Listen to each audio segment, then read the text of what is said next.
Hello everyone, welcome back to the Worldwide Crimes.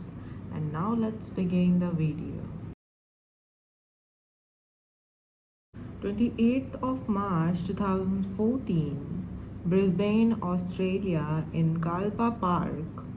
A storm had recently rolled through, and the heavy rain that the usual busy place was quiet. This was somewhere people went jogging, walked their dogs, and spent time with friends. But in early hours of this March morning, there were so few around for those ones that were there.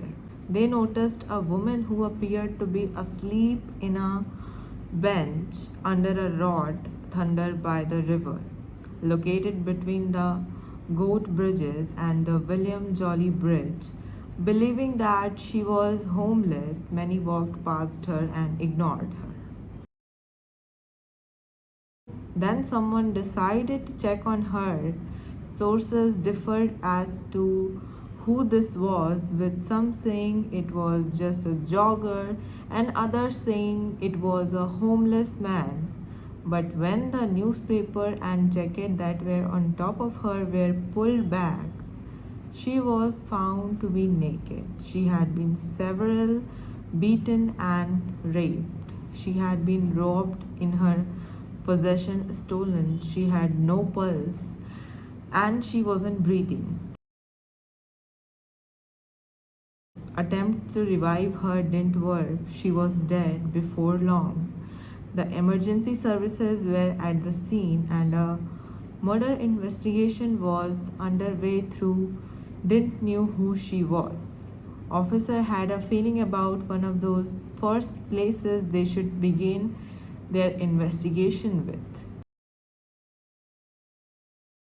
They went straight over the Oscar Homeless Hostel, located not so far from the park.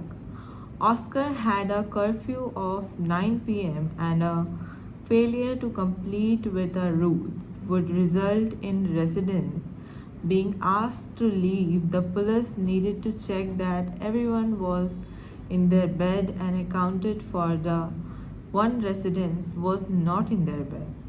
He had not been back for several nights and he had left all of his belongings there. Thousands of miles away in France, a man was sat in his computer scrolling through social media when he saw posts that stopped him on his tracks. Police in Brisbane had posted the jewelry of a young woman they were trying to identify. She had been found murdered in a local park. He recognized it straightforward and contacted the police. He knew it was his girlfriend, 21-year-old Sophie. Police have confirmed that they believe it was a foreign exchange student from France that was found in the banks of the Brisbane River and that she had been living here for around 1 year. And this was where breakthrough came. Police received a phone call from Sophie's boyfriend and also friend, who both said that she was missing now. Police reviewers yesterday spent recordings the banks of Brisbane River and also looking through the CCTV footages. Refer from neighboring businesses in hope of identifying a suspect. At this stage, as you said, the woman's body is yet to be formally identified, but it is the third foreign exchange student who have been murdered in last 4 months. Sophie was originally from France. She was studying in Australia at Griffith University, having there the previous February on study visa. She was a real adventurer, someone who excelled in so many areas and was always up for a challenge. Her brother Jam said she was very curious and loved traveling. She had friends everywhere, but moving away so far away from her loved one is always a biggest challenge. And this was no different for Sophie. She was homesick and missed France, her family, and her boyfriend Boris. Desperately, Boris had been out in Australia with her, but his visa had run out. And when he had to leave, Sophie made the decision that she would let her follow. She had been working very hard to try and save up as much money as she can, so she would go on a trip back to her home. She had done door to door sales through France and had taken any work she could. Her plan was that she would go back in June. Sophie was always in touch with her family. On 16th March, she emailed her mom signing it off affectionately with kisses. This would be the last time her mother had ever heard from her.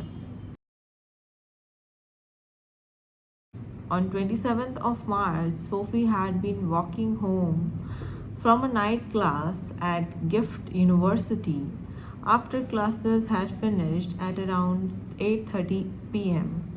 She was ready for home. She had been offered a lift home by her classmate, but she declined it and got on bus with her friend to a cultural center terminal. Her friend would be the last person to see her alive. After getting off the bus and leaving her stop with umbrella and bag in hand, she had to go to her apartment on Key Street. Walking down by the Brisbane River, she was captured on CCTV features before 9 p.m. at Kyla Bridge, but what had happened there was still not clear. But the police did one thing, that this was a violent and brutal attack, and she would be able to see her apartment from where she had been killed. Postmortem revealed that many awful injuries she had suffered. She had back she had black ice brushes all over her elbows, hands and feet, brushes on her spine and puncture marks on her behind and feet. She had died from significant head injuries, including a fracture to her skull. She had 128 external injuries. When people had walked past her as she was lay naked in the cold, covered by nothing but a newspaper and jacket, she was just clinging to life. Sophie had actually survived for several hours after the attack.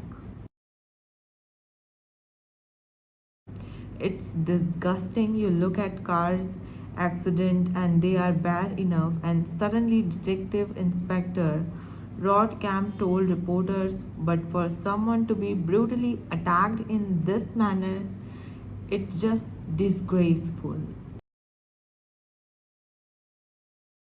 Investigation into her murder was a huge, involving more than 60 police officers. They couldn't find her clothes. They had no weapons and also no suspect. Many in Brisbane were in shock, and the outrage was palpable with those who had known her, being left obviously devastating. Her roommate said she was a kind, gentle, and quiet person. Who on earth would want to hurt her? In the days that followed Sophie's murder, a memorial began to form in the park where she was found. in many living flowers and tribute to her. I did not know you, Sophie read one note, but I had to be here just to show you how much I care. Another read, Angel. I never knew you, but I will never forget you. Beautiful girl. Save streets for Sophie. People were understanding only price. Sophie was the fourth international student to be killed in that area recently, and those who murdered were not linked. They said they were deeply concerning. Queensland State Premier Newman maintained that those visiting from overseas were safe. I believe it's safe not only for international students but for Brisbane students, he said. Thankfully, they found the offenders in those other situations. The police is carried on collecting evidence from the scene and also started scrolling through more of CCTV footages from that night to see if I picked anything up. I am sure I did. The same man who had not been accounted for at the hostel had been caught on camera in the same area as Sophie that night. Benjamin James Millard. Benjamin had a criminal record that including burglary and violent offenses but no sexual offenses. He had been released from prison in December 2012 for assault and then recalled after breaching his parole and had been released the previous July. He also had a history of drug offenses, causing a public noise, robbery. He had written on Facebook page called Probation Sucks. Probation is an easy jail and barrel sucks. You have it easy on probation. Patrols were stepped up and locals and businesses were shown photographs of him, hoping that someone would have seen him. Benjamin was recorded getting into a train at South Brisbane station at 11:23 p.m. that night. The train had terminated at Brown Hill station, where he was again seen on CCTV footage. He appeared to be unsettled and headed to the direction of Sport Road. Whether he was just taking flight or not, we don't know, he said. It's believed that he slept near the airport before taking the airport. Train to Veracity Lakes as I believed he had walked and hitched at Boiler. His cousin took a Facebook to urge him to come forward and talk to the police. If anyone had seen my beloved cousin Benny, please contact the police. Love you, Benny. Everything is going to be okay. His brother Josh also urged to come forward and clear his name, as did his mother Deny. We love you. We love you, Bean. Please came home. She said, why don't you call us to sort it out for Sophie's family? They need to know. She added that she didn't believe he was guilty or capable of doing what he was being accused of. Her family was deeply moved by the amount of support they had been showing them. Jam said that friends, embassy, the town, all people, everyone in Australia had done absolutely everything that is possible to help in any way. There is a website made for us in Australia where people have been posting messages and they get translated into French. French people living in Australia offer support in many people In problem now is to get her back soon as possible. A nationwide manhunt was underway and no stone were being left unturned soon. They would get their first major breakthrough. A hostel in Bell got in touch with the police at 7th of April to tell them that he had stayed there. A few nights ago, investigators found that he had registered with a job agency in Coves Harbour, New South Wales. Officers were dispatched, and less than 2 weeks after her murder was in custody. He said he would only remember some sort of what happened, but told the police when he was being arrested, "What I have done is just horrible. I didn't intend for anything to happen." He also told the police that he was a bit of sex addict. He was back in Queensland to face the police there. Disgust that so many people felt, soon they turned into action. More than 2,000 people marched through Brisbane and held candle night vigil in memory of Sophie. The president of the Postgraduate Student Association asked university where the studied addresses those in attendance and recalled Sophie's laughter in joy 6 months later, and the laughter was gone. He said, "We all know the drill when it comes to personal safety, but something like this, you simply can't prepare for it."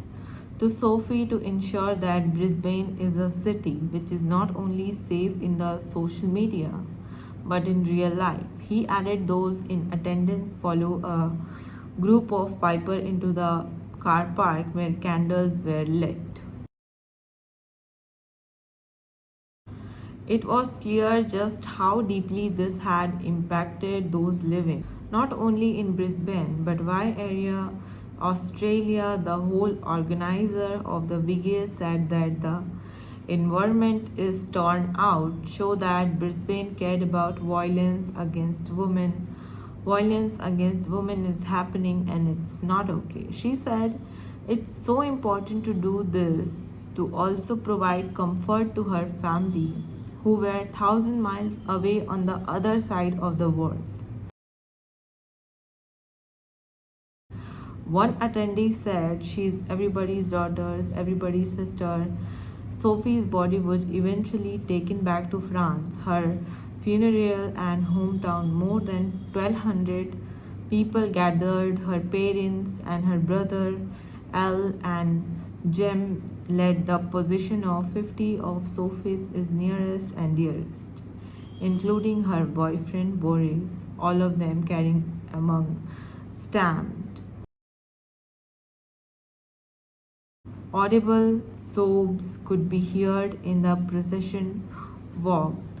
Members of the musical club that Sower had played the lead flute, provided the music with helping each other to get through the pain by saying that this was for Sophie.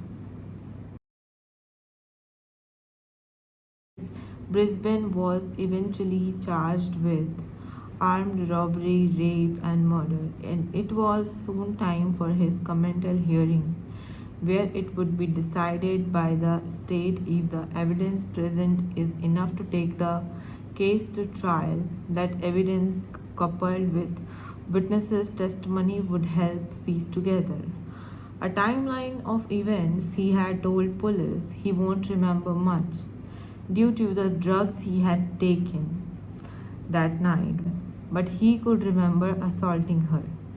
He said he didn't even have a weapon, but he did recall striking her that day. He had injected crystal methamania and drank huge amount of wine, beer and bourbon. A few fellow residents of name Justin had supplied the drugs to Brisbane, and the beer had met again that evening by Riverside under where the took more drugs. One of the witnesses who had taken drugs with Benjamin said, they said it did not affect one's memory. I can still recall what I am doing. It doesn't so much affect your memory, but your stamina, that you are fully aware of what you can and what you can't do. He added that the amount of drugs taken that day was fairly bad. She had walked towards the Ronda just before 9 p.m. as she was making her way home. Benjamin attacked her violently, raped her, beat her, and she clung on life. He told he would go and get help, but he didn't. He threw her belongings into the river and filled. He said he panicked and instead brought a train ticket to IP Switch and left her to die. He didn't end up getting the train, choosing to go to the harbor in Southwest. Forensic scientists said that DNA had been taken from underneath Sophie's fingernails. This DNA was 1.1 million times more likely to have came from Benjamin and not like the evidence that really did speak for itself. Now that the chemical proceedings is out of the way, it was time to wait for his trial. But before it was due to start, a man accused of killing French student Sophie.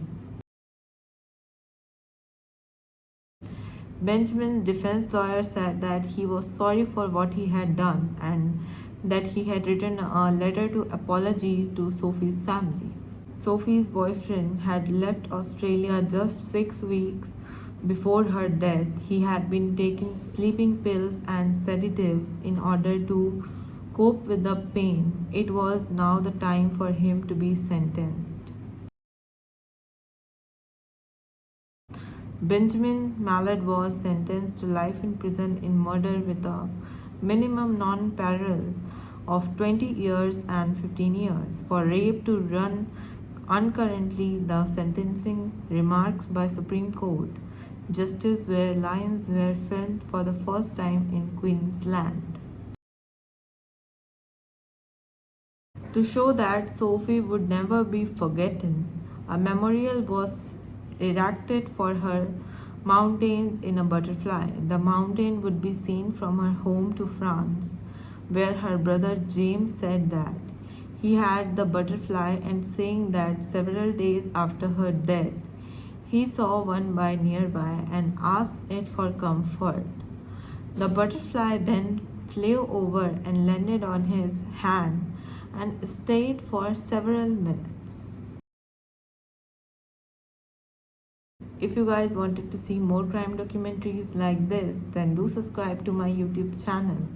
Until then, I'll see you in my next video. Till then, stay tuned.